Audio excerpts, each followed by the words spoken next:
Hello. The Daily Beautiful News visualized by Information is Beautiful, May 3, 2020.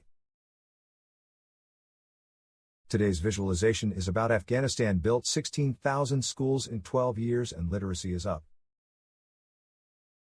Secular education didn't exist under the Taliban. Girls were denied schooling altogether. The future for young Afghans looked bleak. But a new regime, together with international donors and development agencies, rebuilt the education system.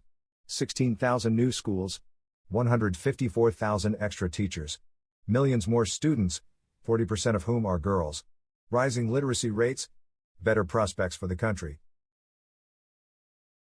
Thanks for watching. And don't forget to like, comment, and share.